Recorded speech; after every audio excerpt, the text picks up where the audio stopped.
Broken. Yes, her leg is not in the best of shape, but she's got a Stone Cold Steve Austin, fucking leg brace on. Oh, So, yeah. So, I'm living my best life. Exactly. They didn't even give me good drugs. Oh, well. I know. You So sad. I'm Chelsea LeSage, by the know. way. I am not Steve Austin, but I can pretend. Every drug is a good drug if they give you enough. That is true. I love that meme that's like everything's a vibrator if you're brave enough. I mean, it is true. So, hey, everyone. We are from CL Squared Productions. Yes, we are. We're in the same place. Yes. Yes. Because I have post-op. Yeah. So. Yeah. So we figured, hey, since we're together, let's record this week's episode about the 2004 remake of Dawn of the Dead. No, this is just a Walking Dead podcast. Yes. I doubt we'll even talk about The Walking Dead as much as we did on the other one. I doubt that. Yeah. I don't know. It somehow just keeps happening. Yeah. So this is directed by Zack Snyder. Do you know who wrote the screenplay? And I had no idea. Carl? James Gunn. Yeah. I had no idea James Gunn had anything to do with this. It's so crazy. Yeah, it's wild. So it was a remake done at a time when there were really no zombie films being really made by major studios at the time. And this movie scared the shit out of me as a kid. Yeah, it was when it first came out. This and 28 Days Later are kind of credited with revitalizing the zombie genre. That movie scared me more. That movie still scares me. Yeah, I love it. They're still trying to do the second sequel to that one. Really? Yeah, which I guess would be 28 months later? So the second one was weeks, right? Yeah. And then I guess if they there was a second one? Yeah, you never saw the second one? No. Oh my god, the second one's so much better than the first one. What? No, not possible. Yeah, I like the first one. The second one's so much better. That's not true. That's not my iced coffee. That's last night's alcohol.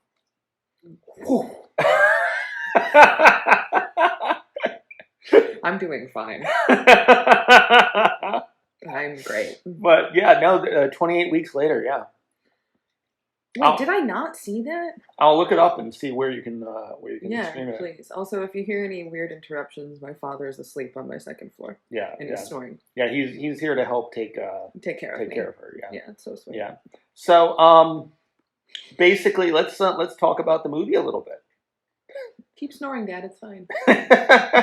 Also, kind of a follow-up because Chelsea and I are idiots. Well, no, we're not idiots. We don't fucking we don't fly helicopters. Yeah, exactly. Yeah.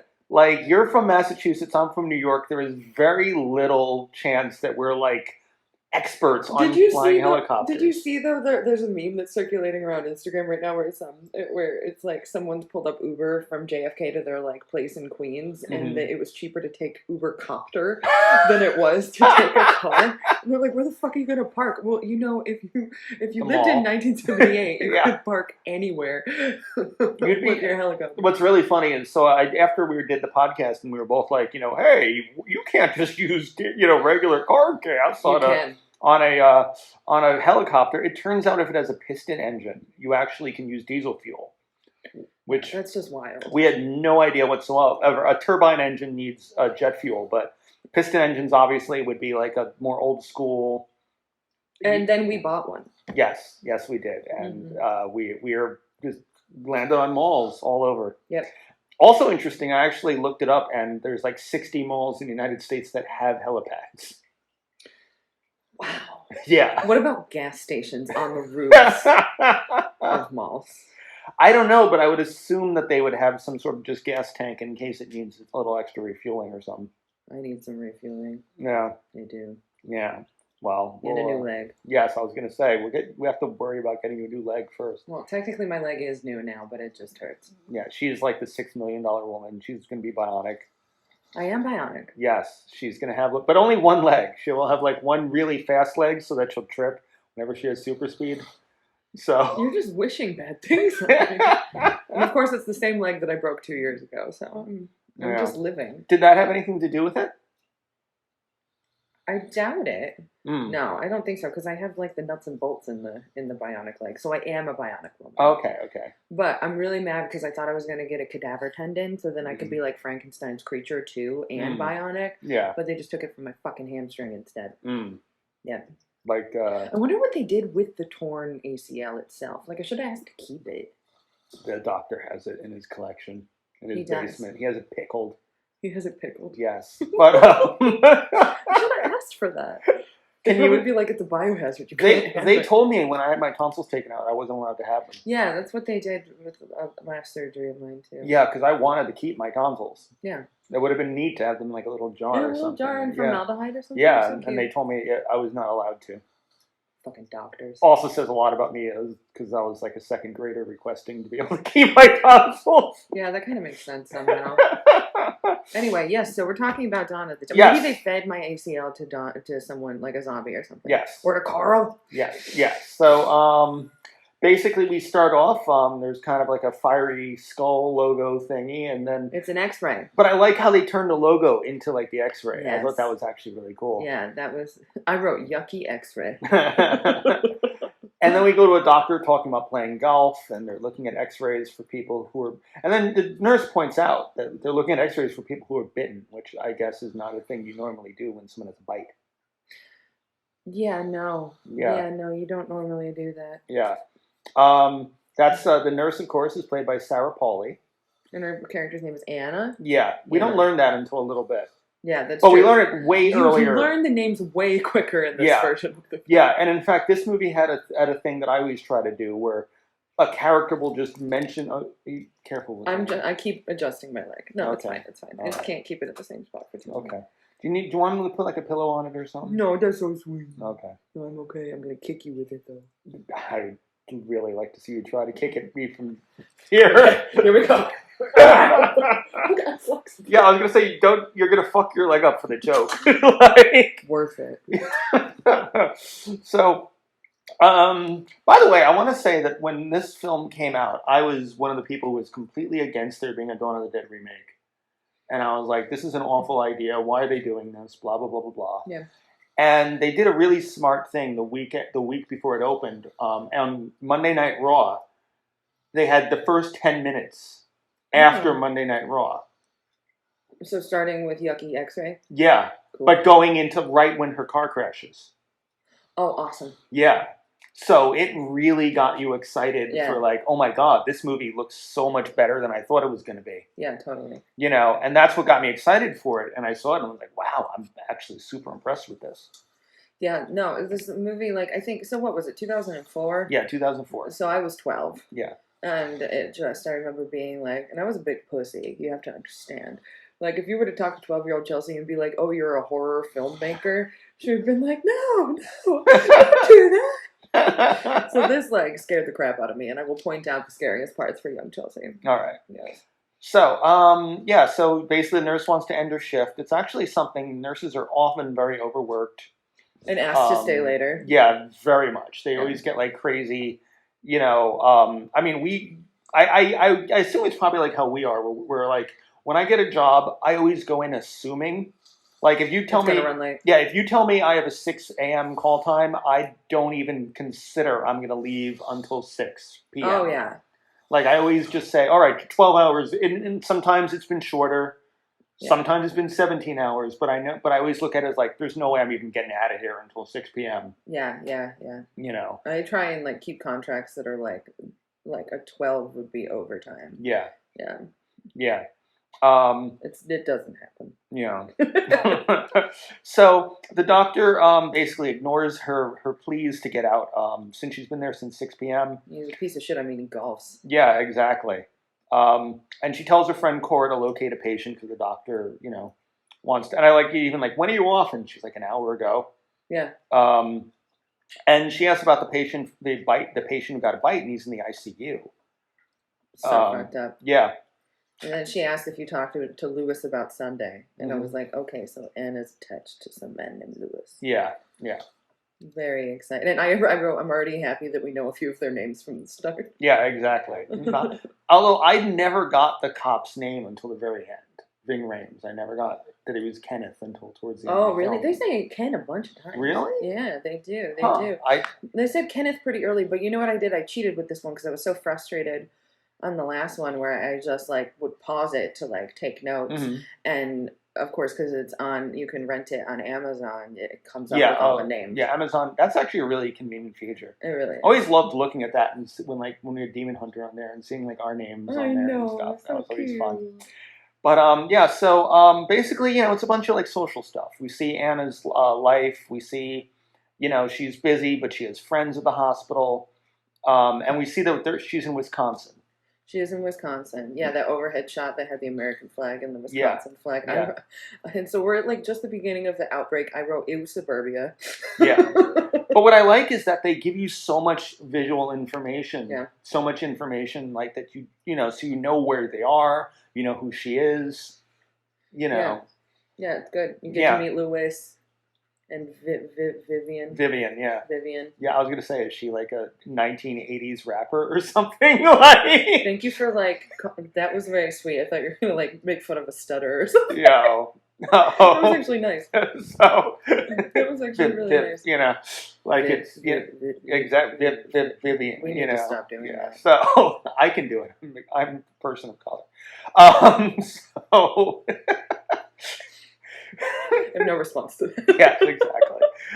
So we see her in like listening to happy music that "Have a Nice Day" or whatever the song's called. Did you notice too at the beginning that there was one radio station that was like breaking news, this just in, and then she turned it and there's still music playing. Yeah. Oh, I love the little touches like that. It keeps doing that throughout the film. Yeah, really cool. We see, like I said, the house, the tract houses and everything, and then a little girl named Vivian asks if she wants to see her skate backwards. And everyone seems just very friendly and nice here. Yeah, it's clearly like a neighborhood where you can just show up at each other's house. Yeah, it seems like a friendly, safe place to live. Yeah. Where someone like knocks on my doorbell and I'm like, "Where's my taser?" Yeah. Well, I mean, the very fact that I don't have a taser. The very fact that later on Vivian shows up in their house and they're not like, "Vivian, what are you doing here?" They're more like, "Vivian's here." Yeah, they're like, "Oh, Vivian's in the house. Maybe let's. Are you okay, Vivian? She's not okay. Which means that obviously she probably shows up from time to time. So she comes home to her husband, Louis. And they're watching her, and I even love that they even talk about a little reality show that they love to watch together. Yeah, it's really cute. None of the scenes are like super dialogue heavy. Like I wouldn't trim any of it, but it's also like quick. Really makes you like get to know and care about the characters. Yeah. In a way that we didn't get in the last movie. Yeah. I'll go into it at the end, but George Romero actually did not like this film. I wonder why. Yeah. The zombies weren't blue. My dad is going to town. Yeah. He's snoring. But so cute. Yeah, I mean, he said it was better than he thought it was going to be, but he complained about the zombies being fast and stuff, and he had a bunch of complaints about it, even though it allowed him to shoot Land of the Dead. Right. Because it did bring back the genre, and he had been wanting to do a fourth zombie film for a while and couldn't get the money for it. And after this was a hit, it allowed him to get the funding for Land of the Dead. That makes sense. So they have sexy time in the shower. Yeah, it's their date night. It's their date night. Yeah, it's sexy. And there's a news bulletin while they're in the shower. Yes, they missed the news bulletin, but right before that, it's like some turbo car commercial. Yeah, that was like the perfect little like button on like shower sex moment. Mm-hmm. So then they go to sleep, and we have like this slow, like the old school alarm clock of 6:36 to 6:37. It is literally dawn of the dead. Yeah, and so they missed the report entirely. Yeah, their door's open. We see Vivian in the hallway. Knock, knock. Vivian's here. Oh, yeah, Vivian's here. I'm like, are they naked in bed? Like what? That's not safe. It looked like they had they had pajamas on. Oh, really? Yeah. See, it's so weird. People sleeping with clothes. Yeah, I don't understand it myself. I don't get it at all. I don't know. I've actually had. It's weird. I've actually had someone who put clothes on after sex. Huh. And I'm like, that's the worst time to do it. No, that's what bathrobes are for. Like they put no, I mean like in bed. Like after sex, they like put on like underwear and a shirt. No. And I'm just like, you're all sweaty and you just had me doing stuff. You shouldn't be putting stuff on now. You're just going to get it like... You shouldn't be... Yeah, it's just more laundry, guys. Yeah. But I don't know. I mean, if that was what she was comfortable with, that's what she's comfortable with. Yeah, I wear underwear to bed if I'm like on my period, but that's it. Yeah. Now you know everything about us. Yes. I got in trouble actually when I was a little kid for oh God. Well, no, because I just mentioned that my mom slept nude, and they like thought that was like a warning sign or something. It tracks. I'm just kidding. But you know what I mean? Like, that's not a weird, because they asked about, like, you know, when your parents sleep in their pajamas, and I was like, my mom doesn't sleep in pajamas. Yeah. And, like, somehow that was, like, disturbing that I knew that. But it's like, that's, to me, that's not a sign of anything. Normal. Yeah, that's a normal thing. Yeah. It's not like my mom had me sleeping in the bed with her during that. That would be a warning sign. Yeah, that's bad. Like, you know, just having parents that sleep nude is not, that shouldn't be like a problem. But I'm really glad my father's asleep for this. Yeah. Thank goodness. Chelsea, stay in frame. Yeah. This is my face. Yes. So I'm a model. Yes. So yeah, basically, what's your face? It's always doing the weird faces too. Cara, the one with the I don't know how to pronounce her last name. With the cute. I met her once too, and I don't remember. Yeah, with like the really cute eyebrows. And stuff. But giant. She's always making just ridiculous faces, like in every picture you see of her. I know, she's a god. Yeah.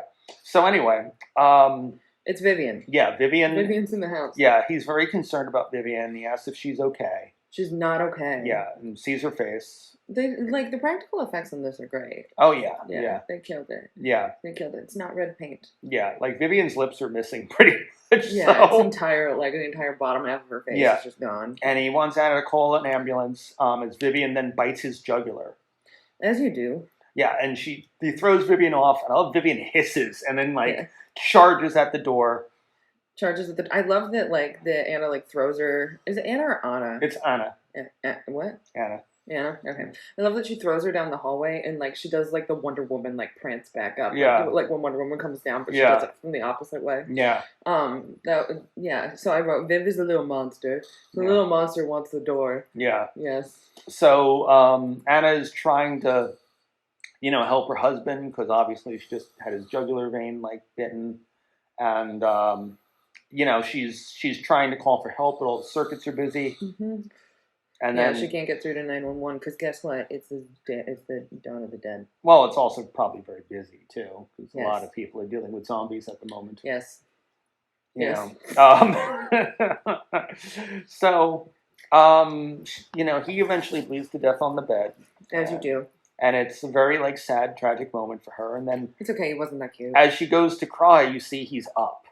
And he's just it's a very quick turnaround as far as being zombieified. Yeah. Yeah, but I like that. It just keeps the plot moving. Mm-hmm. Yeah. So now he's after her, and she's just like, what the fuck? Yeah, I love the overhead shot where she slams into the bathroom wall just really hard. Oh, into the shower? Yeah, into the shower, and then the curtain rod falls on her. That was rough. And you could tell, too, that she did not have a stunt person for that was her. Yeah. That was crazy. As someone who has fallen into bathtubs, being thrown into one, or running into one, it has to fucking hurt. I wonder if that was on purpose, that she was supposed to go that hard, or Or they were this take looks, you're good? Okay, we're using that take. Yeah. Moving on. I wonder if that was she slipped or something and really hit into it, and they were like, oh my god, that looks so good. Are you okay, Sarah? Are you okay? Yeah. Also interesting, Sarah Polley was not known for doing horror. She was actually a very serious, independent film actress. And she only agreed to do this film because she said that she liked that and it's really interesting if you think about it, from a 2004 perspective. Yeah. She said that she liked, I'm no selling things, so it's fine. No, I'm laughing at my dad. I know, I'm no selling it. But she said, think of it from a 2004 perspective, she said it was very different for her to see a horror script where the woman was not running and screaming and being, oh my god. And throughout the film, Anna's the first person to be I'm going to enter this room, check in on this person. Or call people out and shit. And, offer ideas, suggestions. She's the Fred Jones of this gang. Who's Fred Jones? Scooby-Doo. Oh, okay. Yes. I never knew his last name. Yeah. Velma Dinkley, Daphne Blake, Shaggy Rogers. Her last name is Dinkley? Velma Dinkley. I had no idea. Isn't that horrible? I had no idea that was her last name. That's a horrible last name. And Scooby-Doo. Well, yeah. I assume Doo is not his. Actually, it might be because his brother Scrappy, right, is Also Scrappy-Doo, yeah. Yeah, but it's weird because, like, you think about it, like, I guess that in this Hanna-Barbera or whatever the brand is or whatever, that their animals get their own family names too, because Scooby's adopted by the Rogers family and it's not Scooby. Anyway, back to this movie. Wait, he's Fred's dog? No, Shaggy Rogers. Okay. He's Fred's dog. Yeah, because I was like, I always thought he was Shaggy's dog. Those of you who are watching us on video for Christmas, I got a fidget spinner with Scooby on it. It was very exciting. Well, you have to demonstrate it now. I do. So people can... I'm like, my mother obviously thinks I have anxiety, which I don't. Well, now I do. Yes. You're getting very sleepy. Yes. All right. The audio for that is probably going to over Oh, yes. Hey, this was your idea. Yeah. So, so Lewis is banging on the bathroom wall. He's banging on the bathroom door, and then there's silence. Yeah, and then we get the Tarantino shot of her foot going on. Which did you write Tarantino shot? I did. Yes, I did. Because I wrote quick Tarantino shot. I said didn't know Tarantino made this movie. Yeah, I put quick Tarantino shot. Yes. It's fucking brilliant. Yeah, so she calls to her husband. He smashes through the door, trying to get to her. He has his here's Johnny moment. Yeah. It becomes a Kubrick film very quickly. Yeah, but Jack Nicholson didn't use his head though. He used an axe. Yes, Lewis just I'm the fucking shock master. I'm just gonna burst through the wall. I'll have to show you the shock master later. Yeah, I'm really scared now. Yeah. So she climbs out the window and gets to her car, and chaos. Yeah, the neighborhood is insane. It's on fire. Her neighbor is pointing a gun at her, and then he's hit by an ambulance. As you do. And I love this because it's like showing, like you got that like perfect suburban neighborhood, and like within. And I love was it a drone shot, or do you think they were just on a giant dolly, or or was it like a helicopter shot? Because I love there's the slow zooms out, just showing the aerial view of the whole neighborhood just on fire. Yeah, I always assumed that was either CG because some of the explosions don't look, because you've got stuff blowing up, but I assume. And you also, by the way, you see the WGON helicopter in that, which shows that not only did they find fuel, but apparently they have enough fuel that they're still flying. 30 years later. Yeah, 30 years later. They're still in the air. And they flew to Wisconsin from Pennsylvania. 24 years later. Yeah. I just did math, guys. There you go. But yeah, there's just so much chaos, and then she gets onto the highway. Lewis is on the windshield, and he runs real fast for a zombie. Yeah.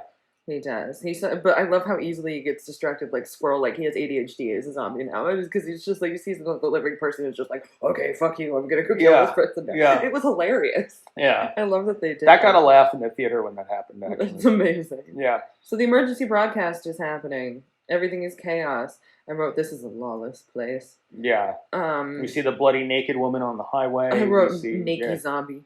Yeah. Well, she looked like she hadn't even turned yet. Like she was just, in the process of being attacked or whatever. Yes. We see someone being eaten in the back of a bus. Then the bus driver tries to steal her car. Yeah. And she drives off the side of the road and into like a pole. Through a guardrail and then into a tree, I think. Yeah, Yeah, that's bad. And then we just get to me, it's one of my favorite opening credits sequences. It scared the shit out of me growing up. Yeah, the opening credits are terrifying. Yeah, to my favorite Johnny Cash song, actually. Oh, yeah. When the man comes around. Yeah, which actually, number one, I've always been disappointed that Becky Lynch has never come down to that. We got to write a strongly worded email. Yeah, because she quotes it all the time. Yeah. But and the other thing about it is before he passed away, before he got sick, my friend Radu was putting together a Johnny Cash tribute album, and that was the song that my old band was going to do on it. Yeah. Yeah, but yeah, we see and I love how they used stock footage from real riots. Yeah, some religious groups and stuff like that. It's really scary. Yeah, just showing the whole world falling apart. The Secret Service guys opening fire as zombies attack the White House, and then we see in the Middle East zombies attacking. Yeah. It's really cool. Yeah, I love they did really, really well with what they think they made to have look like either found footage, stock footage, video montages of zombie outbreaks. Throughout the film, it's great. Yeah, it's awesome. Yeah.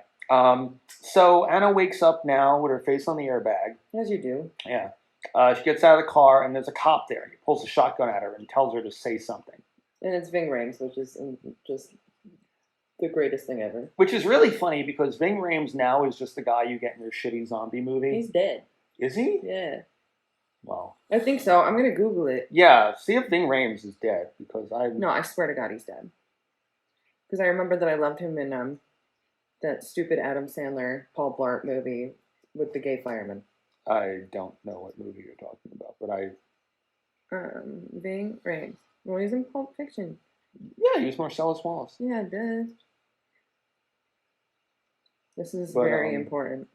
Chelsea, don't go to IMDb Pro. They don't tell you anything. But, but one of the things about it was I remember, like, when this first came out, Ving Rhames was just this, like, very respected, serious actor. And now he's in so many shitty zombie movies, so. This is very, very perplexing. Because he was in the really. Oh my god! I said he was dead. I don't think he is. Yeah, no. See, now he's never going to work for us. We'll call him up and like, hey, Ving, do you want to be in a film? You all said I was dead. You all said I was Fuck dead. yourself. Like. Because I was watching the whole thing, being like, God, he was such a great actor. But yeah, no, he's in like I think like 5 or 6 zombie movies now, and like only one of them is good. Oh, wow. Sorry, Ving. Yeah. I fucked up. Yeah. People also ask, is Ving Rhames the voice of Arby's? Yes, he is. There you go. We have the meats. Yeah. He's like, yeah, ma'am, this is an Arby's. But, This is what, actually, my dad has, I think I've mentioned this on other podcasts, but my dad in his hallway of his house says, this is not Burger King. It's a sign. And this is not Burger King. You cannot have it your way. So cute. So, they decide to start walking together. And they're walking through a playground. We see the bloody remains of children left behind. And then they're like, yeah, this is smart. Let's go through a dark tunnel. Yeah. Where there's fuckers at the end, and like the other side. Other people are shooting. We meet Michael, Luda, and Andrew. And I love, what is it? Like, put the gun down. He's a cop. Like, as if anything matters anymore. Yeah, yeah. So good. They're like warning them that there used to be like 8 of them and not to go in the direction that they're going. Yeah, because he wants to go to Fort Pastor where his brother is apparently stationed. Yes, and then they're like, oh, we're going to the mall. And they got to the mall real quick. It's just like up this little hill. Yeah, which I'll tell you, the really shitty Day of the Dead remake also has Ving Rhames in it. Really? Yeah, it's a really bad movie. And they tried to say, well, like, why are they having Ving Rhames in it? And literally the director was like, well, he said he had a brother. So that was their way of trying to connect it to this film. So Ving Rhames is playing Kenneth's brother. Yeah, but they never actually say the guy's last name or anything. They're just like, it's one of those things, since they're not made by the same people and they don't have the same rights. Does it take place in Fort Pastor? No. Okay. But he's a military guy in that film. So that's how they agreed to have him come in, so that it could be like a little, hey, that's the brother you were talking about in Dawn of the Dead, right? Dawn of the Dead. Yeah. Side note, can you remind me to tell maintenance to clean my ceiling fan? Okay. That's disgusting. Anyway. So, yes. So they get to the mall, which looks relatively ominous, largely empty, even though the music is very ominous. And they have not been in a helicopter. Yeah. There's the only helicopter. We see 2 helicopters. We do. Film. One is the one that they're homage to the original. Yes. And then we see a military helicopter at one point. At one point. Yeah. Fucking savage. Yeah. Yes. So then they see zombies. There's one with only one arm who's making the face he made just look like he was really trying to poop hard. Yeah, no, that guy was constipated. I feel you. Like, yeah, it was just a like face. It was not another zombie face. Another like, what were auditions for the zombies? I just want to watch them. Well, they had up to like 400 extras at some points in the film. Yeah. Yeah, like when the shots of like the parking lot full of zombies. Yeah, I was like, that looks like a mosh pit. Well, what they did with that one was they digitally made the crowd, but they got the 400 extras, shot them, and then placed them up to, I think there was like 40,000 that they made with the digitally. That's cool. From that. I've done commercials for that where there's been a group of 20 of us and they just like and that's what they did with that. You know what's really fascinating, by the way? They literally just made a whole warehouse just for makeup because they had that many extras in the film. Wow. Yeah. That makes sense. Yeah, but what's really amazing is the makeup artist Yes, that I wrote that. Who was MUA? Makeup artist was because it was really to me it was really fascinating that like where is it? God, it should be in my notes, but go on and I'll find that. I'm like, do you want me to Google it? Here we go. David Leroy Anderson did the makeup, and his wife, Heather Langenkamp, who played Nancy in Nightmare on Elm Street, was the assistant makeup artist.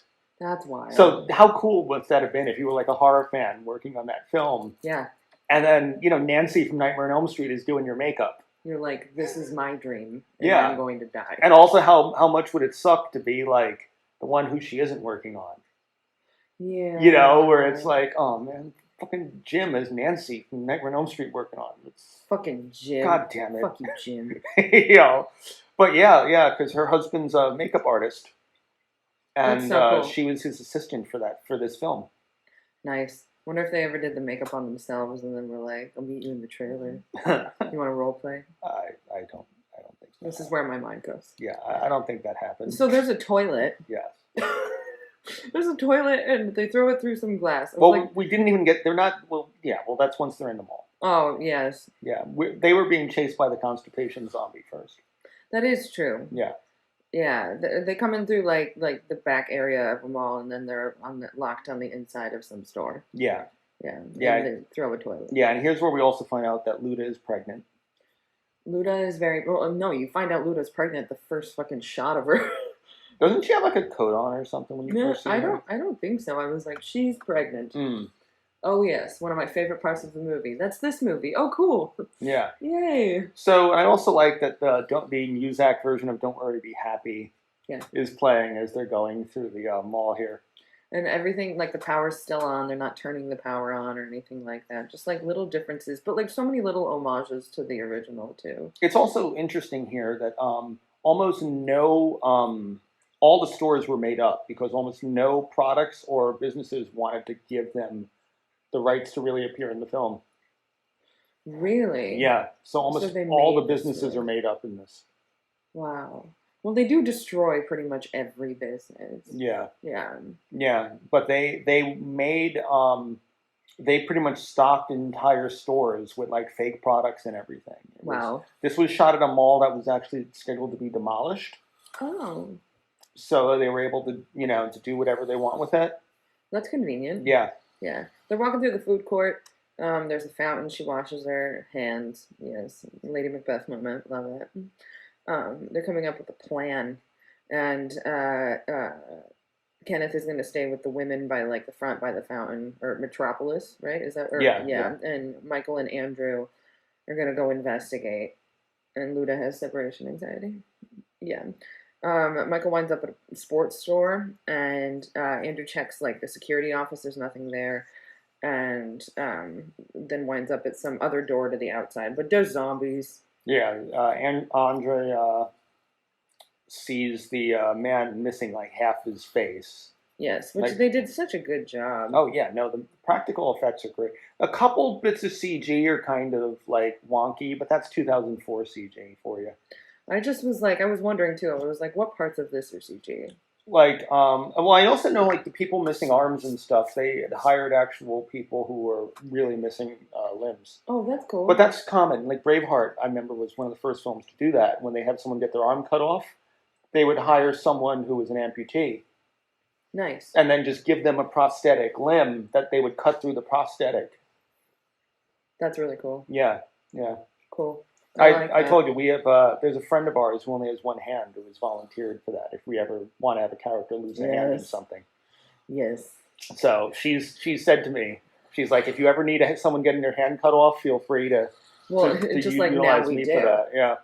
Just like now we definitely do. Yeah.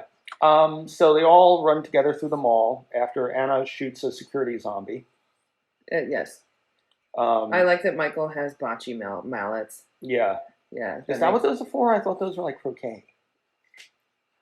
Yeah. I mean, it's technically, they're very similar. Mm-hmm. Yeah. I think it could be either one. But it's the same set that my grandparents had, and we always called it bocce. But then again, we've never been right about everything. She said lying. Yes. So they eventually get into an elevator, and when they go in, they're met by 3 security guys, CJ, Terry, and Bart. Which is Michael Kelly as CJ, and I'm like, what? I forgot that he was in this movie. What else has he been in? House of Cards. Did you watch that? When it first came out. Yeah. I kind of lost interest, like the 3rd season about. Oh my god! Now I remember what character he was in House of Cards.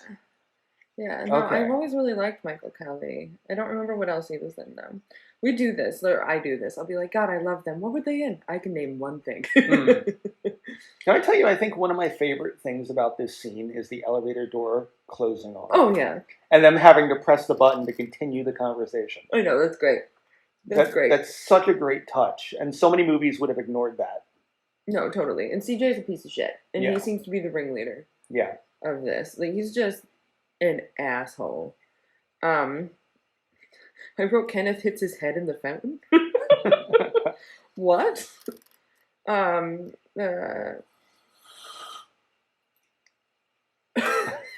sorry, did you guys hear that? I'm not even mad about it. Yeah. I'm not even mad about it. I wonder if it picked it up. We'll that makes me so happy. Yeah.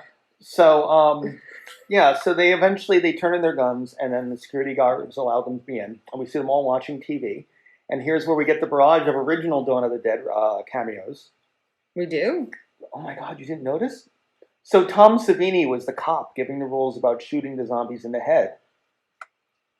Oh. Yeah, even though Tom Savini wasn't even makeup in this, Tom Savini had he was the biker. And then when they talk about Fort Pastor and they have the military guy, yeah, that was Roger. Whoa. Yeah, and then the black preacher who says that was oh my God. That was Peter. Oh my God. Yeah, he got to do the same line he did in Dawn of the Dead in the original. Yeah, he did. I was like a black guy said that in the original too. Yeah, that was him. It's the same dude. That was Ken Foray, yeah. Whoa. Yeah, which I think was actually really cool. Yeah, that's amazing. Yeah.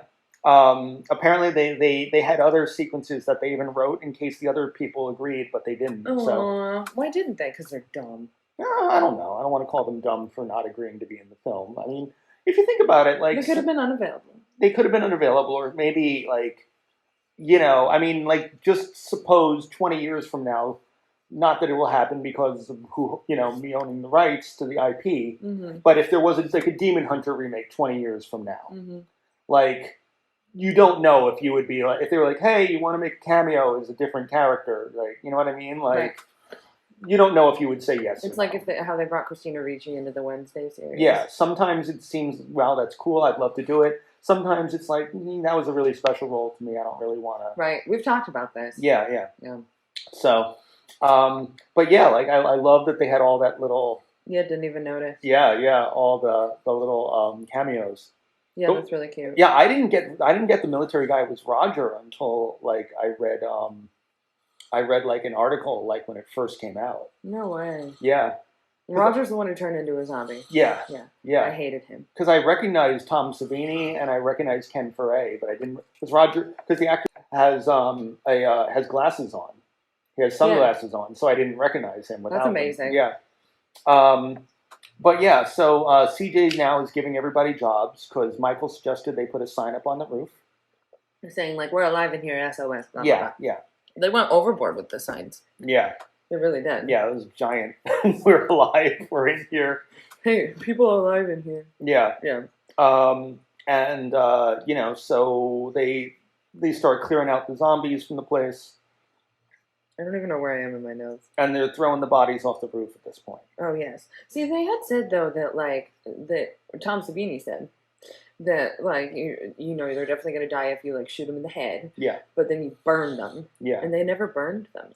Well, they did once. Yeah. But it's also it was early on and they were figuring it out. Well, I think exactly. And burning them is also a just in case type thing. Yeah. Because you never know. I mean, we know from zombie movies, but I mean, in that world where no one has seen a zombie movie, which always bothers me. That was a big thing that I have written about a couple of times in my notes that I was like, do they not know about zombies? They don't know the lore of zombieism? Because it's now, if a real life zombie outbreak happened and we saw someone get bit, we would immediately be like, you gotta do something about that fucker because he's gonna turn. Yeah. Yeah. That's really sad. I mean, like, did they not have the zombie survival guide? Yeah. I don't get it. That's also a great book. Yeah. If anyone has not read it.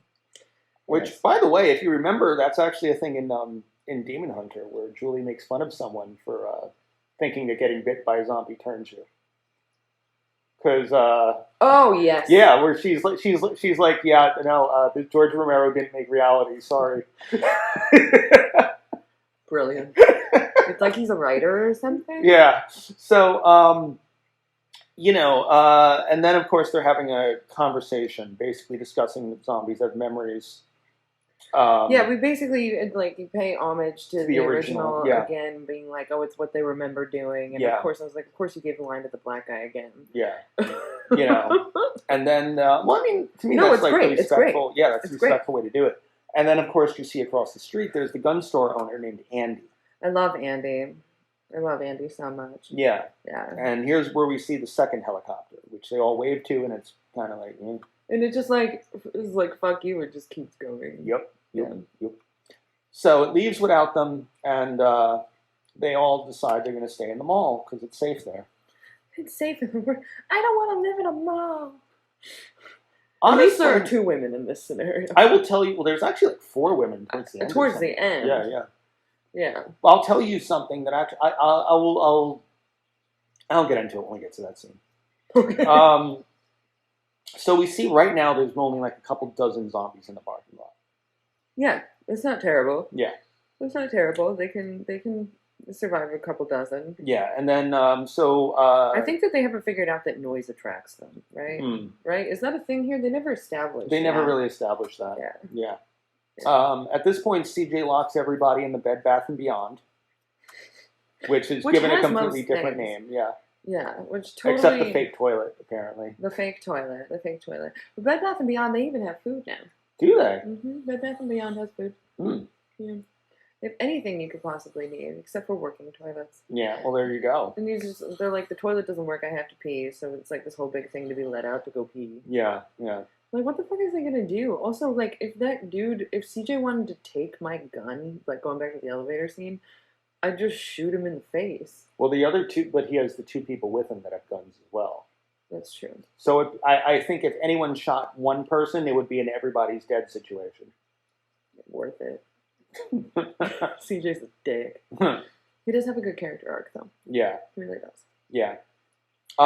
So, at this point, they start talking about what they used to do, and Michael has an idea, and Andre at that point is like, well, what makes you such an expert, that and he's like, what do you do with your life? And he's like, I sold televisions at Best Buy. And I love the line that happens here, where Andre tries to make fun of him, and he's like, yo, officer, what do you think about listening to a guy who used to sell televisions? And he's like, about as much as I like listening to a guy who steals them. I know. So it's established that Kenneth and Andre know each other. I think. No, that he's like arrested him before. No, I don't. I think it's just him implying that he knows he's a criminal. How would he know that? Because he's a cop. Yeah, so he knows he's a criminal. Well, because he's making assumptions based on Andre's behavior. That's not nice, Kenneth. Yeah, but Andre, he does some pretty fucked up shit. Well, that's true. I love the attention paid to CJ's comb over. Oh God, yeah. So bad. I'm sorry. I'm stuck on the fact that I thought that Ving Rhames was dead, and I'm so happy it's not.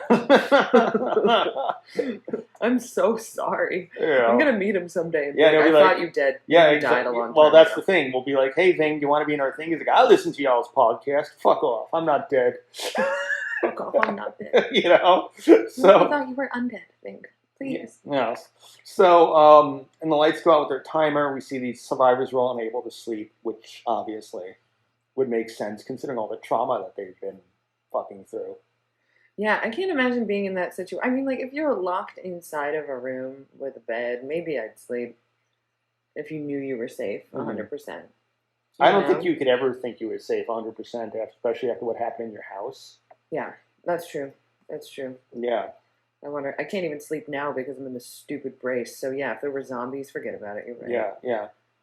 So basically, at a certain point, Andre asks Kenneth if he thinks it's the end of times, and because he says he's done a lot of bad things in his life, and that's when Kenneth has the really great speech where he's like, "You saw hell yesterday, and now you're afraid of going to hell for all the bad shit you did. Well, I'll tell you what, you go in the stall, say 5 Hail Marys, wipe your ass, and you and Jesus can call it even." Yeah, that made me really happy. Yeah. I love that, like, and that was in the bathroom, right? Yeah. I love that too because it's like girls who like meet each other at a nightclub doing cocaine, like next to each other in like stalls, and they like one of them's crying over their ex. Like that was Andre and Ken, and one is like the mother hen taking care of the rest of them because Ken's just trying to like actually wash his hands and tidy himself up, and Andre's just like reflecting on his choices. You also have to remember, by the way, men don't talk in the bathroom. Yeah, that's why we it totally was like this don't. is like yeah, women. Exactly. This is like exactly. women. So you have now exposed some of our audience to what happens in the ladies' room. Yes, that's what happens. Yes. Girls just like someone will be crying and then everyone will be like, "Oh my god!" Or it's a nightclub and like someone's just it's drugs and people yelling about, "I won't share." Yeah, no, I think I was like 22 before I even learned that like girls strategize in the bathroom. Yes. And that's why they always go in pairs so they can all like discuss stuff. No, we don't strategize. Oh no, one of my exes, who my friend introduced me to. My friend later told me about the whole strategy session they had. Strategize for what? To meet me. Oh yeah, we do that. Yeah. Or like, here's how you're gonna break up with him. I guess that's strategizing. Well, that's the other end of the strategizing. Yeah. The stratagem. Yeah. But yeah, apparently it was a whole like, hey, your friend's cute. What's he into? Like, and because she suddenly started talking to me about all these things that I liked, and You're like, I smell suspicion. And who did this? It must have been the ladies' room. But apparently, I had no idea at the time that like girls have those sort of like. Oh yeah. Oh yeah. Like pregame. And we'll do those things too, where I'll be like, I'm out of toilet paper, pass it under the stall to a stranger. And anybody have a tampon? It goes down the line. And can you spare a square? It's a Seinfeld reference. We don't say that. What? We don't say. No, there's a line in there's an episode of Seinfeld where Elaine is in the bathroom. I've never seen Seinfeld. And the woman next door won't give her the toilet paper, and she's like, "Come on, you can't just spare a square." Just like, and the woman doesn't do anything, and then later on, like Elaine gets her revenge against the woman for not sharing. I think she throws poop at her. No, I think Elaine does something like she rushes into the bathroom and like takes all the toilet paper when like the woman's like in there from like even the other stalls and everything. As you do. So that makes sense. Yes. What movie are we talking? We're talking about Seinfeld. Carl. Yeah, one of my favorite characters on Seinfeld was Carl. Carl. Yeah. Newman. Carl. Do you have a helicopter? Yes. So anyway, at a certain point, there's a commotion outside. Is there? Yes. And there's a truck driving through the parking lot. Oh yeah, and you can tell it's a woman behind the wheel, and that's amazing. Is it Norma? Yes. Norma. Yeah. Yeah, an elderly woman behind the wheel. Yeah. She's just a fucking badass. What I love is CJ saying we shouldn't help them because how do you know they're not fucked up? And Anna's just like, for one thing, they're driving a truck. Oh, and shooting guns. Yeah, that was like, yeah. I was like, that's a Charles Lincoln line of dialogue. Yeah. Yeah. But it's one of the things I love about the character of Anna is that she, will bring up something like that. Yeah. Yeah, it's really cute. Yeah. And here's where everyone starts pointing guns at each other. Because CJ says he'll kill every one of them to protect himself. Yeah, he said the wrong ones too, CJ. Yeah. Like, don't want to bring in the wrong ones. Yeah. He said he'll kill everyone to stay alive. And that's when, Terry makes the line about how she has a mouth on her. Someone should show her how to use it. It's so gross. Which, of course, he gets punched in the face by Michael. Yes. And then Kenneth gets a gun from CJ? One of them. And they're going to bring, is it Bart or Terry? No, it's Bart. Bart's the asshole who says that. Yeah, Bart's the one who Bart. says that. So they bring Bart and CJ to a holding cell because they have one in the security room. That's something that we should Google. Find out if, like, they... If my dad is having the best dream right now. If they have holding cells in the security. I can tell you for 100% fact, a lot of places do. Really? Yeah, I had a friend who used to tell me about how at a certain... I'm not even going to say the store because they could probably get in trouble for this, but they would, like, rough people up in there. Whoa. And in fact, they had a thing where like they would take your shoes. What? They would be like, we can do one of two things. You can leave the store. It's like, we'll call the police and you can, deal with the conviction for stealing shit. Or you can give us your shoes and you leave here barefoot. Give them your shoes. And that's what most people would do, yeah. Yeah, those like mall cops never have to buy shoes. So they would like have to, yeah, but that's like, they had a holding cell where they would do shit like that. Wow. There was a store, a very well-known store in Brooklyn that had the holding room like that, yeah. Whoa. Yeah. I won't say which one it is, but it's very well-known. You tell me when we're off the You air. have 100% shop there. Oh, you have to tell me when we're done with this. Yeah. Yes. Yeah.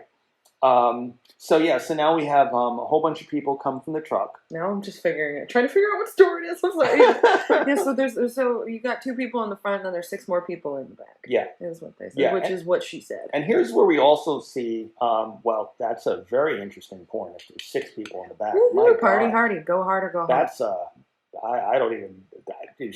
Yeehaw! Yeah, the mechanics of that. Just sounds dangerous. They're like all in like a kaleidoscope or something. Wow, you got way more creative than I was. I was thinking it was like one after another, so they were all behind the next person. Consecutively. Then it would actually work. Okay, see, I was thinking simultaneously. Well, that too, but that's harder. Because that's what I was going to say. The only way you could fit 6 would be if they were in like a hexagon. Like, yeah, exactly. That'll be it for us today. We want you to imagine that. And here's a word from our sponsor.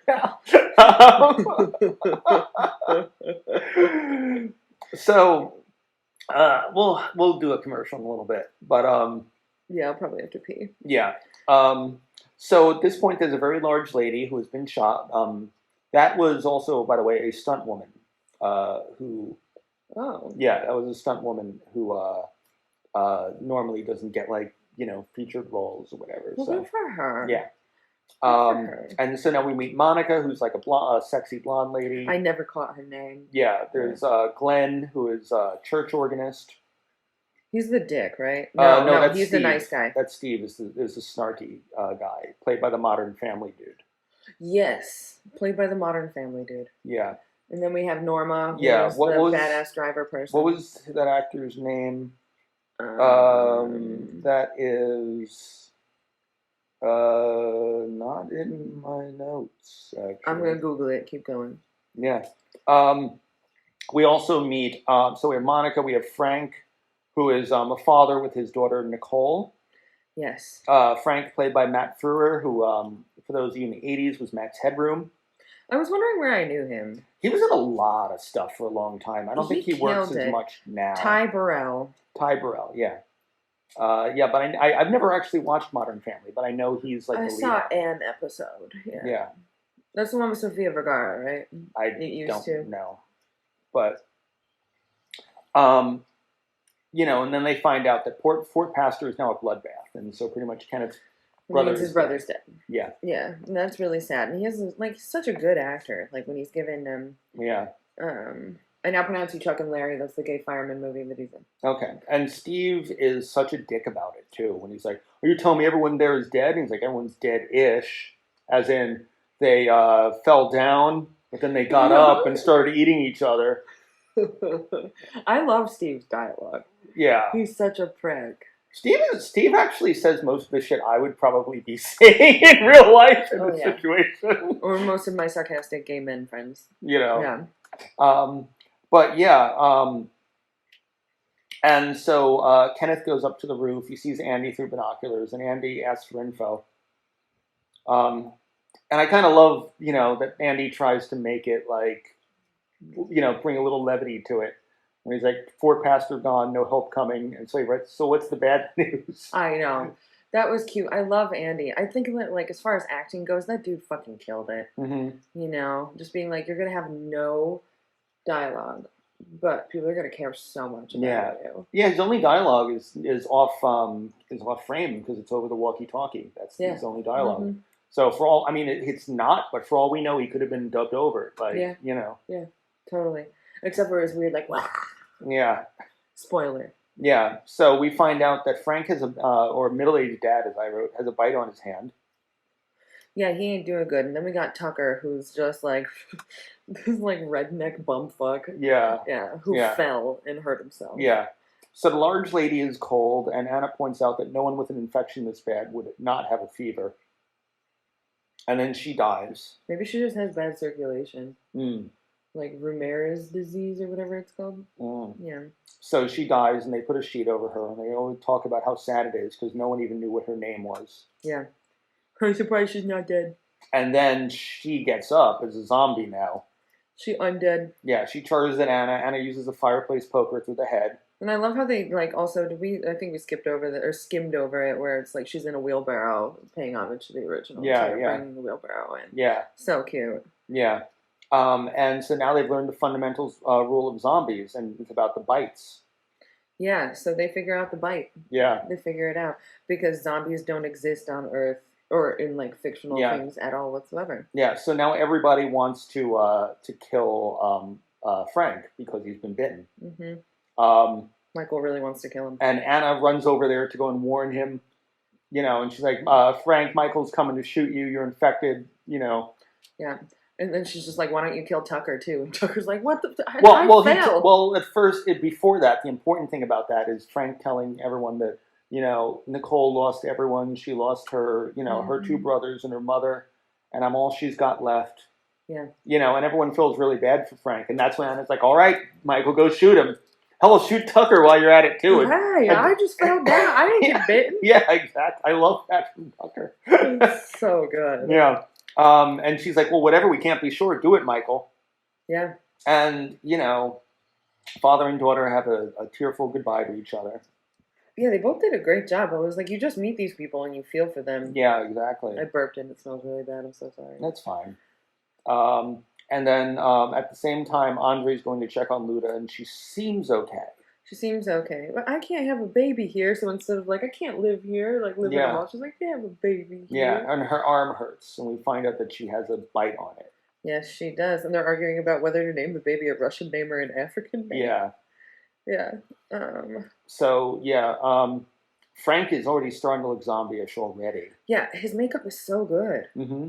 It's so great. Thank you, Nancy. They actually did they said there were 3 levels of makeup they did. Oh. The first one was fresh zombies. Okay. So it's like, they look just like regular people, but bloody with like wounds or whatever. Then there's the kind of when they have bluish, grayish skin more, like when decay is set in a little bit. Yeah. And then if you notice, the zombies at the end of the movie have like bones showing. Yeah. And they're dried out and, you know. I'm like, they've been like, okay, wait, what's the timeline? Like, do we know how long they were in the small? It looks like it's at least a few weeks. Yeah. If not months, actually. Yeah. Maybe like a month or 2. I was curious about that. Well, let's see. Yeah. If Andy has no food, it would take, you would die after 3 weeks without food. Mm-hmm. So let's say we're like probably a month or a month and a half in. Yeah. Yes. Yeah. Let's just ask Zack Snyder. Yeah. So, we see Terry is watching the teenage girl. She cries over her dad. They eventually hook up and become a thing. Yeah, they do. Terry's the only good mall cop. Yeah. Kenneth shuts the gate. And Paul Blart. Yeah. And Frank says you want every single second, and Kenneth totally understands. And once he passes, and and then even Anna at one point says to Michael, "I'm really glad you didn't do it." And then we hear the kind of zombie. We hear zombie, and the gunshot. zombie dad. Yeah. And then we get Richard Cheese doing Down with the Sickness. Yeah, that was amazing. That was honestly, I was like, who is covering this? You want to know the funny part? I did not listen to nu metal because I fucking hated it. Is that nu metal? Yeah. Well, the original. Yeah. Yeah. Disturbed is 100% nu metal. Okay. So I did not know that was a cover when I first heard it. And I was just like, this is an amazing, just weird lounge song with these fucked up lyrics. And I was like, this is fucking great. Yeah, and mind you, my stepfather figure is he got home from running errands or whatever, and he realized it was on, and he came in during this part. Yeah. Came in during this part, and he was like, "That's funny as shit." Yeah, That's so funny. Get up, come on, get down with the sickness. You fucker, get up, Come on, get down with the sickness. You fucker get up. Come on, get down with the thickness. Madness is a gift that has been given to me. This is now just an elevator music podcast. I have that song on my phone. I like the cover of it? Yeah. I want it. Yeah. Actually, oh my God, have you never heard the other stuff he's done? No. He did Welcome to the Jungle. Okay, yeah, we're going to talk about this afterwards. Yeah, Richard Cheese is amazing. Kind of like, and also I want to give a shout out to Lounge Kittens if I'm bringing up Richard Cheese, because they do kind of the same thing. Lounge Kittens are great. Yeah. But yeah, actually what's so funny is, so like I said, I never knew that was a cover until that the real song plays in the credits. Closing credits, and I remember thinking, oh, it was a cover. The original's not very good. Oh, I always loved that. Oh, I hate this. Because it was on the first Guitar Hero. Yeah. I used to, back when I was like in metal bands and stuff, not only did I hate the band, I used to make fun of the monkey noises he'd make. Wow. Yeah, in fact, when we did, one of our April Fool's jokes one year was saying that we were on Ozfest. Why? Because I had been talking about how shitty it was that Ozfest, for like months, I had been talking about how shitty it was that Ozfest was charging bands $40,000 if you wanted to be on the small stage. Ew. That's how you got on the small stage. You paid Sharon Osbourne $40,000. And I thought that was the biggest fucking bullshit. Especially because those are bands playing at like 1 p.m. for like, what, 200 people? Yeah, that's fucked And up. You're paying it's fucking... It's literally just to say that you did it. Yeah, it's literally just record companies would pay, most times it was a record company that would pay for it. But so that they could say, as seen at Ozfest. Exactly. It just was a marketing thing for some band. And then I'm sure there were bands that probably all saved up their fucking money. Yeah. And probably worked extra hard just so they could be on like, hey, look, we're in the Peoria Ozfest. Yeah. And I thought that was the biggest fucking bullshit. Yeah. And I spoke out against it because I didn't give a shit. Right. And in fact, I remember having someone tell me that like there are people who are actually really pissed off that you're saying that. And I'm like, I don't give a shit. I don't give a shit. Yeah. I'm like, what? Sharon, I didn't think Sharon Osbourne was going to help my career anyway, so fuck it. I was so much more outspoken as a musician than I am in film. You're still outspoken though, Charles. Nowhere near the level I was in music. So anyway, our April Fool's joke, after me speaking out for months on what bullshit it was that we were all playing Ozfest. And I cloned their website and reprogrammed it to put us on like the I feel like you're incriminating yourself. I mean, I'm just very good. I was very good at computer programming, and I made it look. You know how they had like the little flash flyers and everything. Yeah, I put us on there. Like I even had it so when you put the cursor over like the links, it gave you a false address that made it look like it was on the Ozfest website. Maniacal. Yeah. And I even had my favorite was our the only person we didn't tell it was a joke was our junkie keyboardist, because we knew she would have told everyone that it was a joke because she couldn't keep a fucking secret. So we didn't tell her, and she was all excited that we were going to be playing Ozfest. It was great. That's really cute. But I had the thing that we all found funniest was I had quotes from all the band members, including her. And it's like shit that she hadn't even said, but it was like, I can't wait to get fucked up with Zakk Wylde. It's gonna be fucking great. It was just totally me making fun of her to like the other band members, basically. You're a great person. You have done nothing wrong ever. But I love like how fans were coming up to us at the club that night, because April Fool's was a Saturday, and people were congratulating me on it, and I was like laughing. I would be like, oh, thanks, blah, blah, blah. And then, like, of course, at midnight, I was like, oh, it was an April Fool's joke. And they're like, oh, man, I didn't even notice that. I'm like, read the fucking quotes. I'm talking about how inspired I am by David Draymond's monkey noises. Jesus, Charles. You're horrible. And about how, we're honored to be able to, to buy our way onto Ozfest. And, oh, my God. It was one of those things where, like, if you read it closely, you can see that it's me. It's bullshit. It's just fucking satire.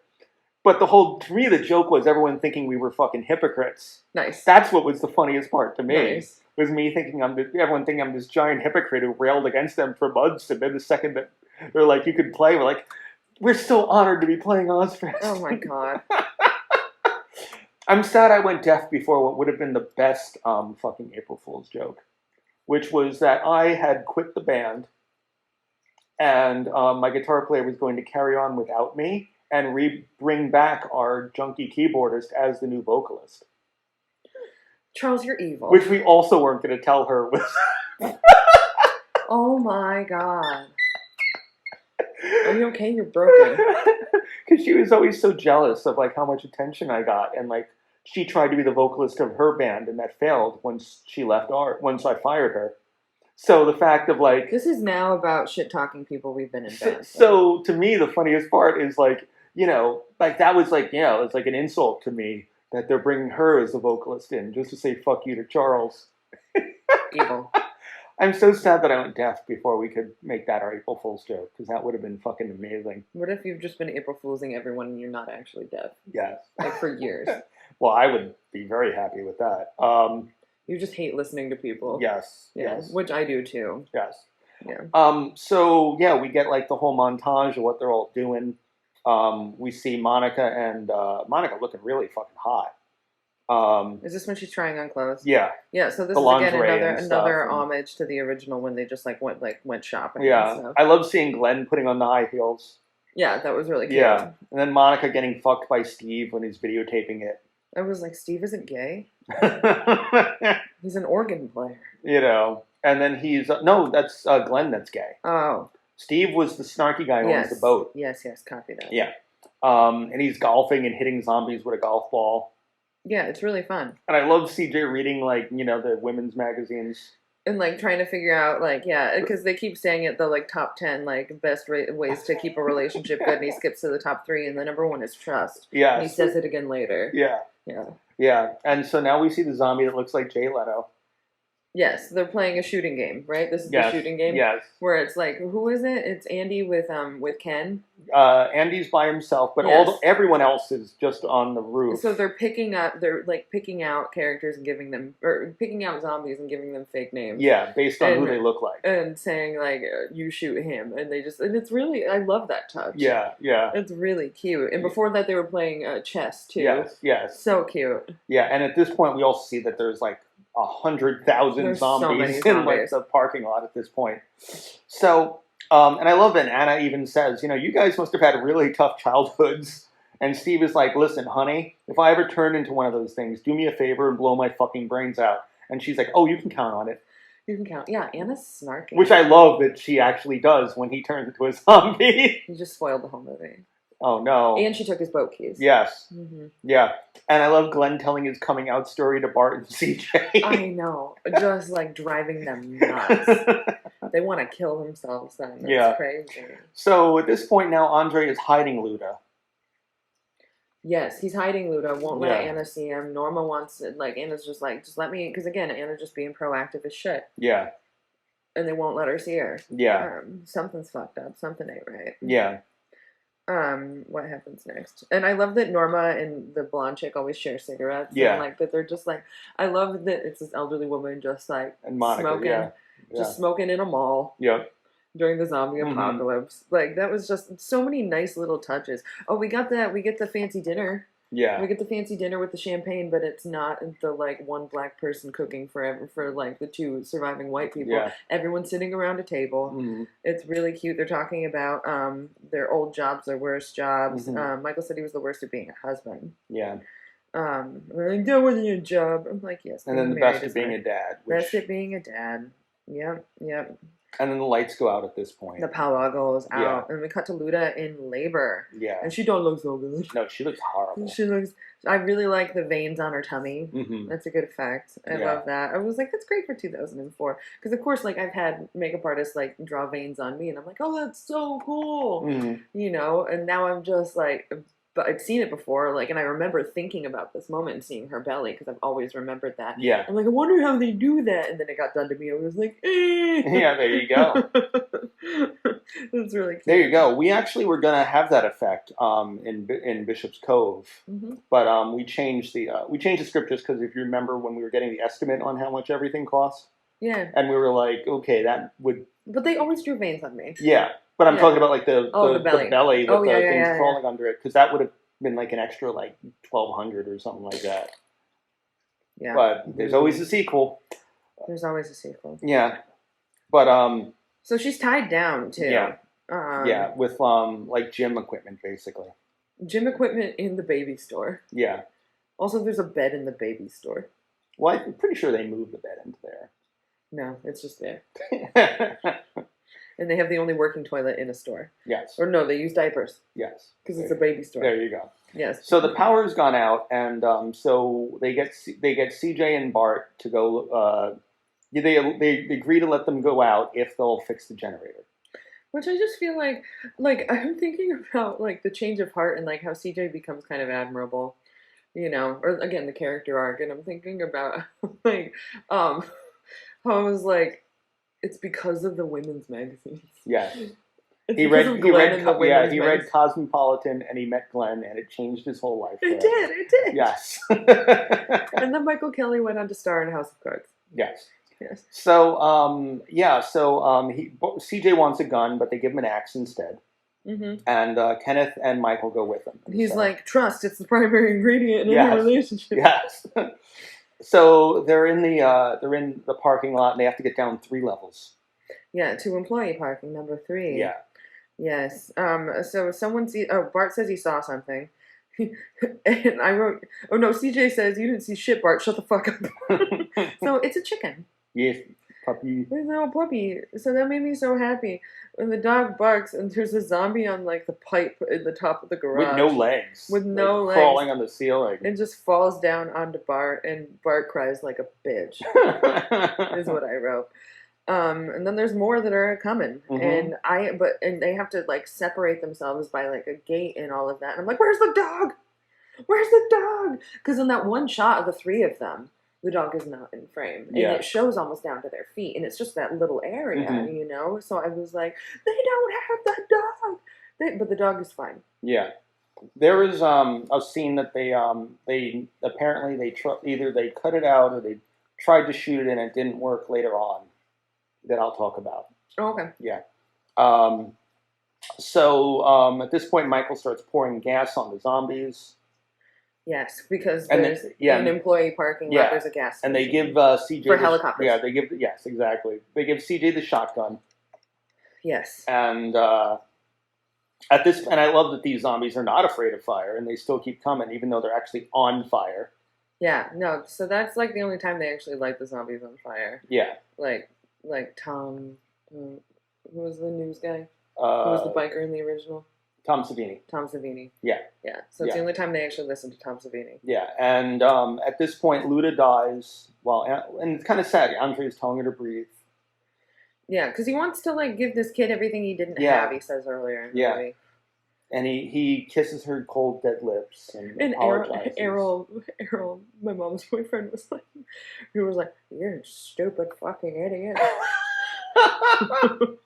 Why are you doing that?" He kept like sneaking back into the living room, being like, "Is it time?" And this is when it was time. Yeah, I would have immediately put the fucking belt in her mouth after she died, though.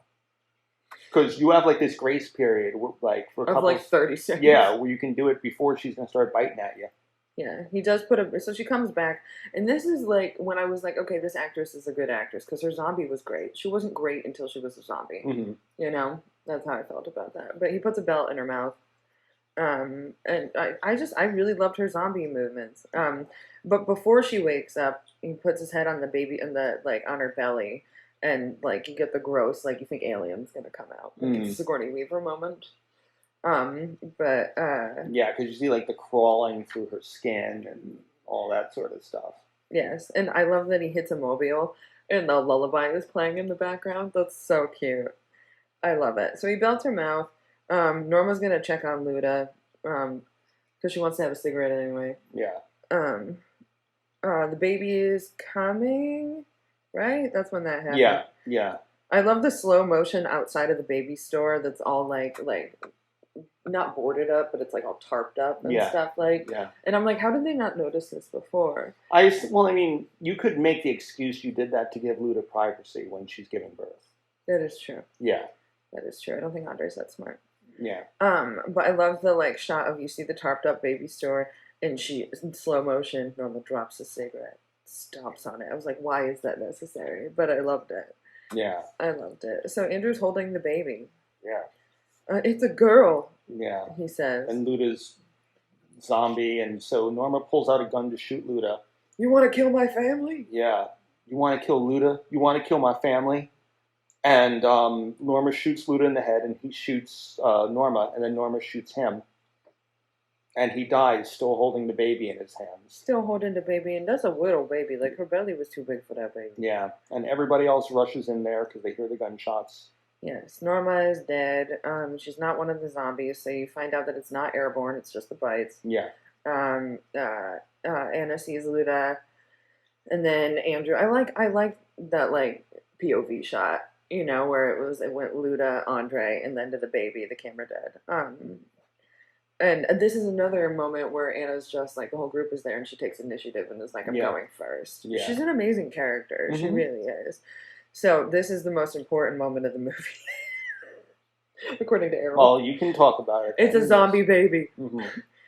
The baby's a zombie, and it's so cute. Which she was hoping for in the original Dawn of the Dead, and we did not get. We did not get a zombie baby. Yes.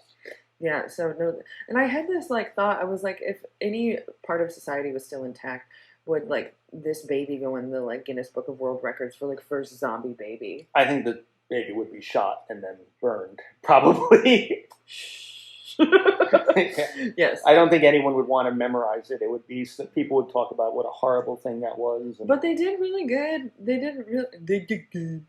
They did really well with like the I assume it's CGI on it was the baby. A real baby that they did makeup on. But what about the I'm eyes? kidding. It was a CG baby. It was a CG baby. Yeah. Oh, well, the CG baby looked really good. Yeah, that would be amazing if they actually just took a real baby. Well, I assumed that they had taken a real baby and had like painted it like that, and then did the eyes CG. I feel like I feel like you can't paint a real baby like that because you don't know, they're not old enough to tell you if they're allergic to anything or like. That's true. So it's just a complete guess. I could be 100% wrong, but I think you're probably not allowed to paint a baby. Stay tuned for our next episode where we give you information that we didn't have. Watch next week. We're like, it turns out you're totally okay with painting babies. It turns out that was a real baby. You can, yes, exactly. So at this point, they have a funeral. Oh, yeah, I completely forgot about the funeral. And they ask Glenn if he has to say something like, it was a job. I don't even believe in God. I don't see how anyone could. Yeah. That's fucked up. I mean, in a zombie apocalypse, though, I would feel the exact same way. And Ken says, I've been to a lot of funerals, given to a lot of wives and fathers and kids. I said how sorry I was, but that's not really what I was feeling. I was thinking better them than me, though. But I don't believe that. What? I don't believe that now. But there are some things worse than death, and one of them is sitting here waiting to die, and I loved that. I really did. And they all decide that they're going to, which, by the way, I think was a bad move. Going to the boat? Yeah. Oh, yeah. Yeah, I would be like, let's stay in the fucking mall until we can't anymore. You have everything you need there. Yeah. Otherwise, let's go to an island that we don't know what's going to be there. Yeah, but it didn't seem like this mall was equipped as the last one. No, but it's still 2004, so you have less biker gangs coming, because now the biker gangs will do what? A charity auction? Like that's what most bikers do these days. It's not like the 70s when the bikers were all like, the fucking Hells Angels who are gonna fuck shit up, Yes. My best memory of a biker gang was, I think we were on Cape Cod, and I really had to pee, so we stopped off somewhere, and the Hells Angels were in there. I think I was probably like 13 or 14. They let me go in and pee, and it was the first time I like saw like women's boobs from people I didn't know, and because they were like ballroom blitz, the bikers were saying show your tits, and all the women like yeah, and I was like wow. Yeah, I hope this doesn't get me like hated by other biker gangs, but I'll just say I love the fucking Hells Angels. My dad knew a bunch, and they were fucking awesome. They're good people. They're fucking awesome. They just want to see titties like the rest of us. Yeah. I'll tell you a story when we're off the air about a Hell's Angel. Yeah, you don't get to know. Yeah. You have to go to my post-op in like an hour. Okay. So much to do, guys. So at this point, they decide. Yeah, it sucks getting injured. Yes. Like, you don't just get the one surgery and then it's it. Like, and I'm going back to the Berkshires right afterwards, so I have to, like, unpack at my place, repack. Have you started physical therapy yet? Yeah, I started, like, 3 days afterward. Okay. Yeah. Working on it, guys. Yeah. I'm going to come back better than ever unless I retore it today, because something hurts. Oh, no, that's... We'll see. Hopefully not. We'll see. Yeah, just please take it easy. No. She's going to take up ballet tomorrow. I don't know how I didn't tear it earlier in my life. I was a dancer my whole life, and I was the second best in the class, and I hated being second best. And my parents finally let me quit because I fell during a high kick during every dress recital without fail. Oh, wow. Yeah. Thanks, Mom and Dad, for letting me quit. I'm a quitter. Just kidding. So they're basically going to take the mall buses and reinforce them to be all Mad Maxy. And then all of a sudden, all these men are very equipped with power tools. Like, they all just know how to everything as far as tools go. Like, I was like, CJ, you're a mall cop. What are you doing with, like, this fucking flat saw? Like, what are you doing? You know, but they let Nicole, like, paint teeth on, like, the, like, plow part of one of them. Yeah. It's cute. And then, of course, they find out that, but like I said, seriously, like, everyone's like, yeah, let's go do this. I would be like, fuck that, man. I'm staying here. I mean, of course, because they all fucking fuck it up at the end of the movie, you don't have the choice anymore. And apparently, they don't, in the middle of the ocean, have gas stations for boats. Yep. Such a shame. Oh, there you go. If only they would found a floating mall. So anyway. Or just a helipad. And then even they have, like, very limited ammo at this point. They have 12 shotgun shells. Oh, you wrote that down? Yeah, 26 9mm and 16 Magnum shots. Yeah, that's not enough gun. And, like, that's not enough ammo, and so there's obviously not a gun store in 2004 in this mall. Yeah, well, that's why they're going to go to Andy's gun store across the way. Right, the gun store's across the way. Yeah. Conveniently. Yeah. The dog is now named Chips. Yes, and Nicole and Chips are bonded. Yeah, and they're supposed to leave in 5 days. Yeah, they're supposed to leave in 5 days. Yeah. Yeah, but they end up having to leave early sooner because of Andy. And now you stop caring about all the characters because Chips is the only thing that matters. So we see Michael now proud of his chainsaw thing that he has in the little sides of the bus. He's like, "No, what I can do." It backfires. Yeah. And Anna with that's the most romantic thing that anyone's ever shown me. And then they're like, wait, there's sexual tension here? I've missed it the entire time, and they kiss. Yeah. On the armed mall bus. Yeah, yeah. And Steve doesn't really want to pick up Andy, but they explain Andy's the best shot. So. And Andy said he was hungry. Yeah. Yeah, he put up a sign saying he was hungry, and he did not look good. Yeah. He did not look And here's where they decide to lower Chips into the zombies because they figure the zombies won't eat a dog. Yeah, they thought that the zombies would want the dog. That's why, like, when they first met Chips, they were like, oh, it's got to be safe because the dog is here. They figure out zombies only want human flesh. Yeah, which apparently they had written, there was a part of that scene that never got shot. And as I said, I don't know if maybe it was the makeup didn't work or whatever. Yeah. But apparently when they lowered Chips down there, so Chips is going halfway through, and then they said some of the zombies clear through, and you see 3 zombie dogs. Oh, and they start going after Chips. And that's why, you know, when Chips goes through the thing, you know, all the zombies follow him into there. That was the original way it was written. Oh, God, I hate that. So, I don't know if they couldn't afford... I'm having Game of Thrones, like, PTSD. There's another... With the dragons. There's another show. There's another movie that had zombie dogs, so I don't know if it's this or that. But they talked about one of the things. Because the other one used CG dogs, so I don't know which film it was. Tune in next week for the answer. But one of them said that they tried with dogs, and they used dog-safe, like, makeup on the dog, like practical makeup, but the dogs kept eating it. So they couldn't get them to do the scenes. So I don't know if that was this, or I don't know if it was the other film. Yeah. But I know that was in the original script, that there were zombie dogs that went after Chips, and that's when Chips jumped through the gate, and all the human zombies saw him go in through there and followed him, and that's when Andy got bitten. Yeah, yep. So just spoiled everything. Yeah. 'Tis time. So, and here's where we hear Andy talk for the first time, which, as I said, I don't even know if that's the actor who played Andy. It could have been... It's probably on Trivia on IMDb Pro or something. Yeah. And then, of course, we find out that Nicole is going to get Chips because she's driving through the... She's driving through the sea of zombies. Which, here's the thing. I would do the same thing, though. Here's the thing, though. I don't understand her doing that when Chips is not in danger.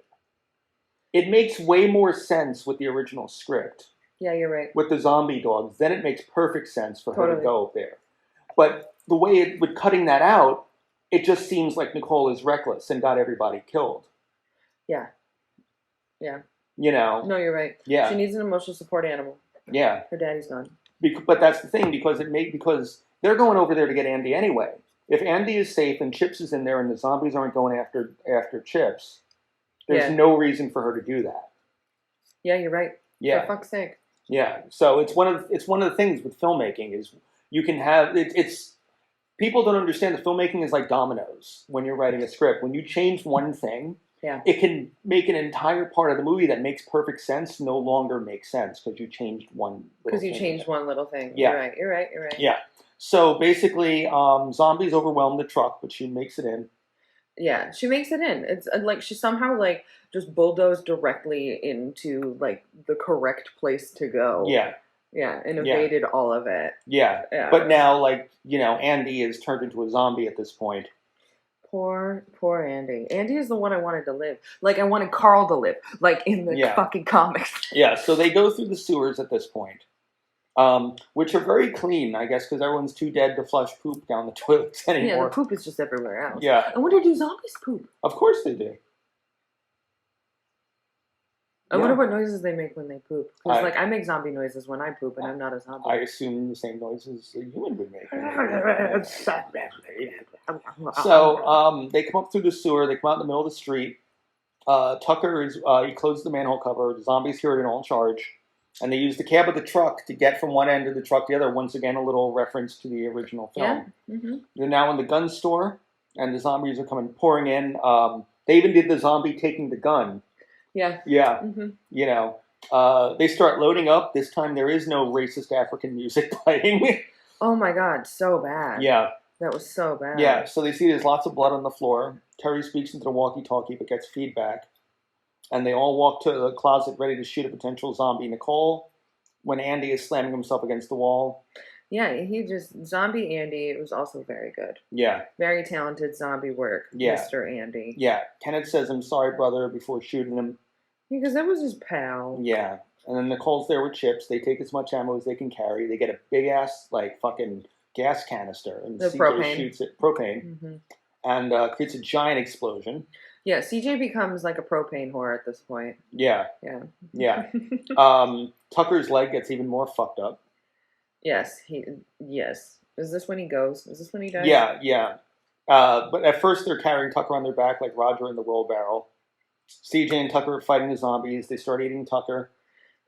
And he's like, "Go on!" And CJ shoots him in the head to prevent him from turning, which I really liked. Yeah, that was really sweet. I wonder what I would want to have happen. I don't know. Hopefully I never have to figure that out. I would 100% think you'd want to be shot in the head rather than be eaten and then come back. Yeah. Because you never know. What if their conscience? I don't think I could kill myself, but I'd rather have someone else kill me. That makes sense. Yeah. So they all run back into the mall, but now there's zombies so close behind them because Steve shut the fucking door. Fucking Steve. Because if you think if Steve had left the door open like they had asked him to, they could have gotten in and shut the door behind them. Yeah. But instead now all these zombies are fucking pouring in. He's such an idiot. So now they all have to run to the buses. This hasn't been 5 days. Yeah, zombies are full, and I love. They're in the elevator, and the music is "I'm All Out of Love," and CJ's like, I like this song. I love that it's CJ too. Where I was like, CJ's turned a new leaf. Yes, he really has. Yeah, Terry and Nicole get separated. They file into 2 buses. They drive through the gate unnecessarily.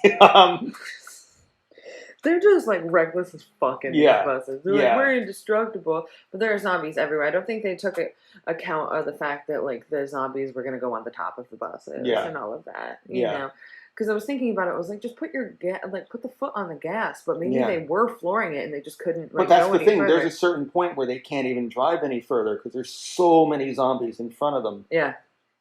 And that's the point where CJ throws the propane tank. This big muscular fucking zombie catches it.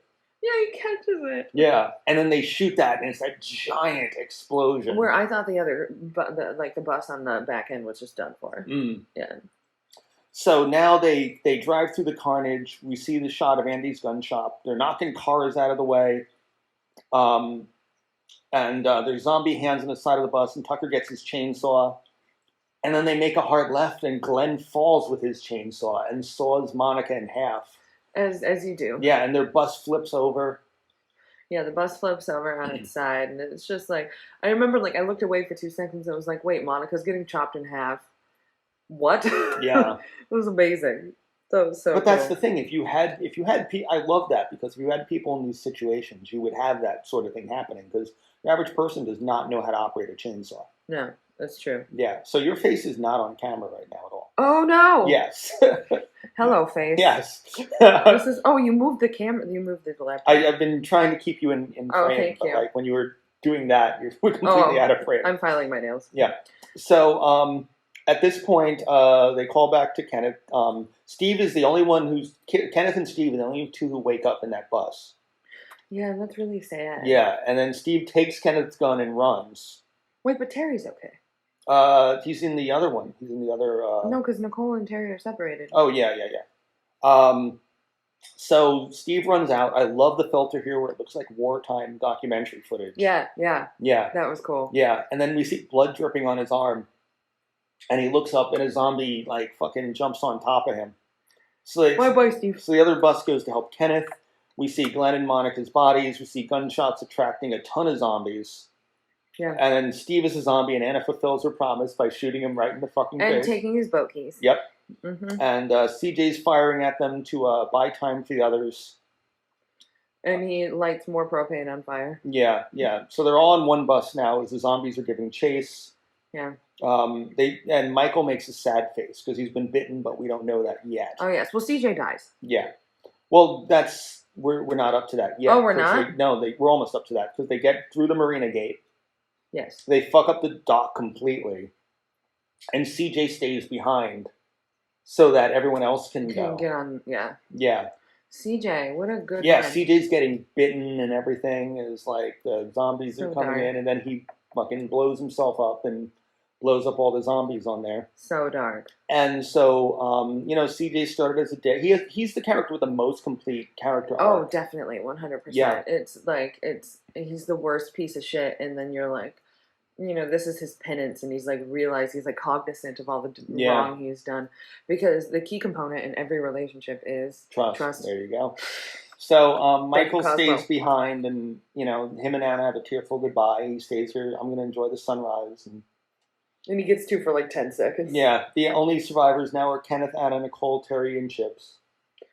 Well, Chips is the most important. Yeah, and they ride their boat into the sunrise, and we see Michael on the dock as the very dramatic bus burns. He takes his gun, points it at his head, and Anna looks as he fires, and we cut to credits. Yes. And People Who Died plays, which, by the way, is me and Tibby, my friend Tibby from Reagan Youth. We're talking about how we both bought that album because of that song, and it's the only good song in that fucking album. You're like, I wasted money. Yeah, me and her both complained about that. Like, we were like, yeah, we heard that song. We're both like, wow, it's a really cool song. And then, no, it's the only good song in that whole fucking album, the Jim Parsons Project or whatever it is. So, we now go to found footage with, like, Steve's camera. So they find Steve's camera credits. in the credits, and there's, like, some topless chick on Steve.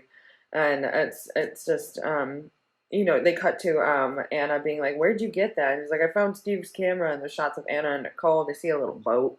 Yeah. There's a zombie head in a cooler. Yeah. Which makes sense. Then so we see some maggots in the fridge, and they are out of fuel. Mm-hmm. And the engine's on fire. The engine's on fire. Ken's like, get the camera out of my face. Mm-hmm. And dock on an island. Finally, they see an island. Yes. And Chips runs onto the island. Yeah, they're upset about Chips running onto the island. Terry puts the camera down. And he's like, guess what? There's zombies. Yep, the island is lousy with zombies, I wrote. Nice. And we see a zombie fall in front of the camera, and nobody survives except Chips. Yeah. Yeah. And that is the end of the film. And then we close with the really shitty original version of Down with the Sickness, which is not as good as... I like it. Not as good as the Richard Cheese version. I like it. And that's Dawn of the Dead. Yeah, that's the Dawn of the Dead remake. Yeah. You know, George Romero said that he felt it was more of a video game. I'm not terrified of things running at me. It's like Space Invaders. There was nothing going on underneath, which I completely disagree with. Because I think, like, I did research on zombies, and I spoke to police and military and all them, and honestly, most of them have said that you would be fucked if there were running zombies. Yeah. Like thousands of running zombies coming at you, especially the fact that they could keep running because they don't get tired. Yeah. So they're never going to run out of stamina coming after you. Yeah, you're right. And there is no medical reason for a zombie not to be fast, at least for the first week or two. Fuck. Yeah. That's fucked up. Yeah, so this had a $26 million budget. It made $102.3 million. That's good. You know, it was fairly successful, and it really revitalized the entire zombie franchise. Yeah, the entire zombie franchise. culture. Yeah. Yeah, and scared the shit out of me as a kid. Yeah, Kyle Cooper designed the title sequence for the film. Oh, cool. Yeah, he used real human blood for the splattery effects and stuff. Where did he get it? Probably himself. And so that was Dawn of the Dead, 2004. So Chelsea, where can people find you? On your bed. Okay. Yeah, so you can find me at Chelsea.LeSage, LESAGE, on Instagram. If you don't know how to spell my last name, you have a problem. Where can they find you? You can find me on Instagram at charles.d.lincoln. And then you can find us together at CEO Squared Productions. Yes, one word. On YouTube, Facebook, and Instagram. Yes. Yes. And I'm slouching. I've been slouching this whole time. That's okay. Yes. And, so you can also, you should check out our IndieGoGo campaign for Bishop's Cove. Yep, for post-production.